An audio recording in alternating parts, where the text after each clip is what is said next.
Olá, o cenário é o Haiti, um dos países mais miseráveis do mundo, onde algumas pessoas comem até barro para enganar a fome. Nesse cenário, ruínas, ruas sem esgoto, casebres. E mulheres negras, pobres e famintas. Mulheres que confiam em homens vestidos com as fardas das tropas militares de paz da ONU e que são violentadas por soldados que deveriam protegê-las. Essa é a denúncia do livro Aquilo que Resta de Nós, do jornalista mineiro Igor Patrick, pela Páginas Editora. Muito obrigada por ter aceitado o convite aí entre um lançamento e outro, correndo já para trabalhar, né, Igor? Você está com quantos anos? Estou com 24. Todo mundo deve falar isso, mas tão novo e já com tanta coisa para contar, né? Mas é um pouco inevitável, sabe, essa constatação, né? Eu queria saber de uma coisa, você, como estudante da PUC, né? Sim, que você se formou pelo curso de comunicação da PUC Minas, você fez vários estágios, né? CBN, Hoje em Dia, O Tempo e outras publicações, mas você também publicou uma reportagem que ganhou prêmios na ponta... Isso, na ponta da agulha. Fale um pouquinho sobre essa reportagem. Ela ganhou prêmios, né? Ganhou. Essa reportagem ganhou, acho que 4 ou 5 prêmios. Na verdade, tipo, isso foi uma denúncia. Alguns semestres antes de escrever essa reportagem, eu tinha ido com uma amiga minha para uma reunião do sindicato de costureiros e eles já tinham dito que existiam marcas famosas de roupas aqui em Belo Horizonte que usavam mão de obra de bolivianos, que é um caso que a gente já conhecia em São Paulo, né? Tipo, tem o caso famoso da Zara, de bolivianos. Mas aqui em Belo Horizonte... E aqui em Belo Horizonte era inédito.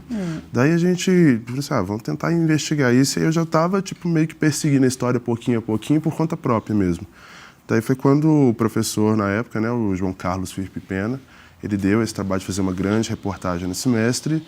E aí eu resolvi investir na história e isso deu origem a uma reportagem de 14 páginas que acabou, felizmente, sendo muito premiada. Eu li a assim, reportagem, ela é muito interessante porque ela mostra realmente as condições ali terríveis de trabalho, pessoas que trabalham 14, 15, 16 horas por dia, ganhando 30, 40 reais por peças que depois serão vendidas por R$1.000, R$2.000. Quer dizer, é aquilo um pouco que o Ronaldo Fraga já falou, atrás de cada peça, às vezes tem uma gota de sangue. Sim, de trabalho escravo. O boliviano, inclusive, que era o personagem principal dessa matéria, ele falava que depois ele via as peças dele em revistas de moda, em desfiles e tudo mais, e ele ficava imaginando, nossa, mas fui eu que produzi, né? Então... Ele ficava com um misto de orgulho, mas de revolta também. Sim. Né?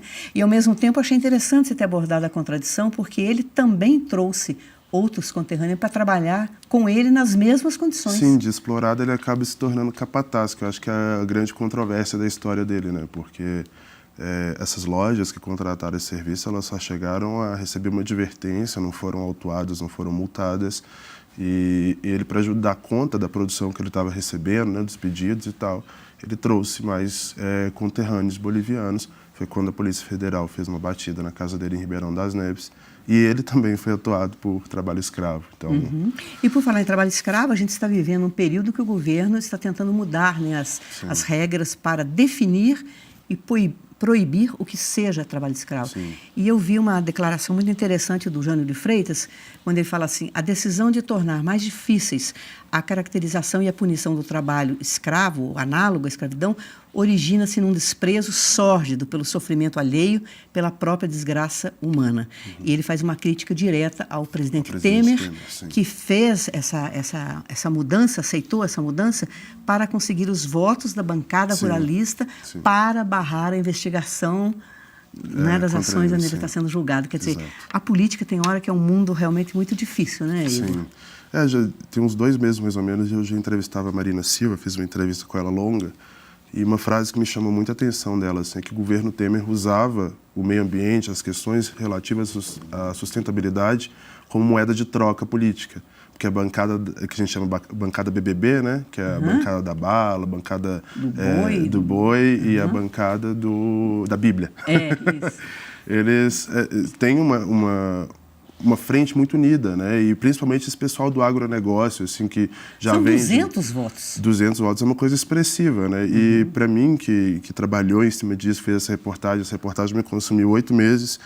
É muito triste ver isso, porque já com a retrocesso. nossa legislação, que é uma legislação bem dura, acontece o que estava acontecendo aqui do nosso lado, sabe? Tipo, do Imagine lado, agora pelas mudando. Agora, para você caracterizar trabalho escravo, só precisa de ter cárcere privado. Então, não interessa se a pessoa vai trabalhar durante 14, 15 dias, se as condições são insalubres. É realmente muito triste que isso esteja acontecendo, mas, na minha opinião, isso faz parte de um desmonte de direitos que não começa aí, também acredito que não vai terminar aqui. Infelizmente, entendeu? não é? Agora, Igor, você também, ainda enquanto estudante, você foi à Haia, né, participar. Sim, e sim. qual a sua opinião sobre o funcionamento da ONU? Na verdade, tipo, esse convite para a conferência em Haia, ela aconteceu em 1908 e 1917, se eu não estou errado. E foram 2 conferências que lançaram a base para todo o direito relativo à guerra que a gente tem. E aí a ideia era trazer a Conferência de Haia de novo, numa data comemorativa relativa à data que ela deveria ter acontecido e foi interrompida pela guerra na época, né? E dessa vez eles chamaram estudantes do mundo todo, junto com autoridades, diplomatas, embaixadores, para lançar as bases de um documento que fomentasse tanto a atualização da Convenção de Genebra, que é o que define o que é ou não crime de guerra, quanto a atualização do Conselho de Segurança da ONU. E foi aí que eu entrei. Eu escrevi um artigo sobre a reforma do Conselho de Segurança da ONU, mas não nessa perspectiva que o Brasil tem, que a gente precisa entrar de qualquer forma, porque falta latino-americano, mas o Brasil não defende a entrada de nenhum africano. Mas no sentido de tipo, mitigar as crises do mundo à medida em que os países são substituídos por organizações locais, por organizações regionais com participação democrática da população.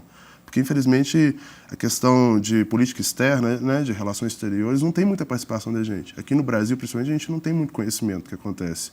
E aí fui para a Haia, fiquei muito feliz porque, anteriormente, na segunda conferência de Haia, o nosso brasileiro lá foi o Rui Barbosa. A Águia de Haia. Sim, que ajudou muito a lançar as bases para toda essa legislação que a gente tem. E foi, inclusive, uma peça fundamental depois na formação das próprias Nações Unidas, né, quando se transforma em Nações Unidas.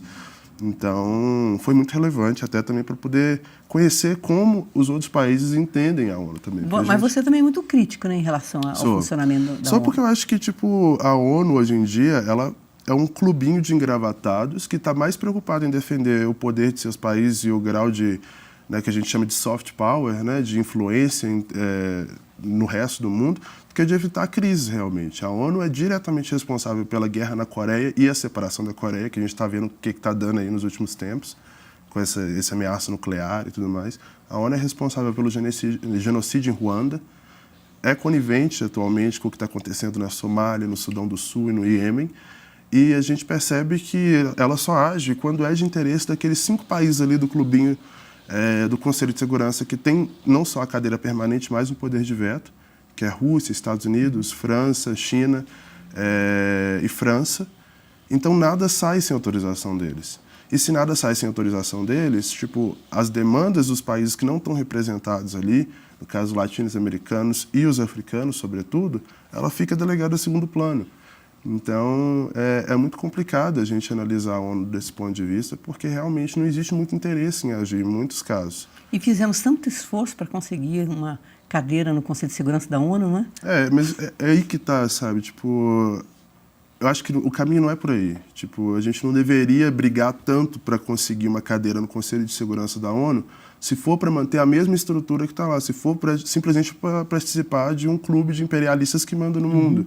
Acho que a gente deveria estar discutindo a política externa e a reforma, não só do Conselho de Segurança, mas das Nações Unidas, num contexto mais amplo, num contexto em que o Conselho de Segurança sirva não para mandar no mundo, mas para evitar que coisas como aconteceu semana passada agora na Somália, aquele atentado que matou 300 pessoas, volte a acontecer, porque a nossa indignação é muito seletiva. Se acontece alguma coisa na Europa ou nos Estados Unidos, isso é capa de todos os jornais, o terrorismo, não sei o que e tal. Mas quando isso acontece nos países africanos, no Sudeste Asiático, países que são mais distantes da nossa cultura ocidental, a gente tende a ignorar isso, porque não existe um grau de empatia ali. Só que o Conselho de Segurança deveria ter essa empatia. Agora, me diz uma coisa, você, apesar disso tudo, né, desses problemas todos, você tem muita vontade de ser correspondente de guerra, né? Por quê? Ou correspondente internacional, mas de guerra. Na verdade, ontem, inclusive, eu até conversava sobre isso e aí me perguntaram, o que você gostaria de fazer daqui a 20 anos? Aí eu mencionei isso e um senhor depois chegou para mim e disse assim, espero que você seja correspondente da paz, não de guerra daqui a 20 anos. Do jeito que vai o mundo, eu acho difícil.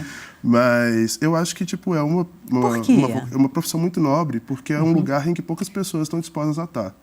E se não existe ninguém ali para mostrar o que está acontecendo, a gente aumenta ainda mais essa distância, esse distanciamento cultural que existe entre nós e aquelas pessoas que estão ali no campo de conflito, sofrendo, perdendo parentes, perdendo amigos. Eu acho que, talvez, dentro de um campo de batalha, num campo de guerra, né, a função do jornalista é levada ao extremo, assim, porque existe a questão do fator social e também da contação de histórias, né? Porque quando a gente fala sobre guerras, como a gente vê, por exemplo, falando da Síria há tantos anos, a gente tende a pensar só, tantas pessoas morreram, tantas ficaram feridas, tantos saíram do país e foram morar na Europa, na América e tudo mais. Só que, tipo, por trás de cada número, ele tem uma história. Tem pessoas, né? Tem seres humanos, e, né, infelizmente, o nosso sofrendo. jornalismo está cada vez mais frio. A gente se atém só a estatísticas, a releases que são enviados pelas organizações internacionais e pelas agências de notícia, e a gente esquece o que está acontecendo ali, as histórias que estão acontecendo ali.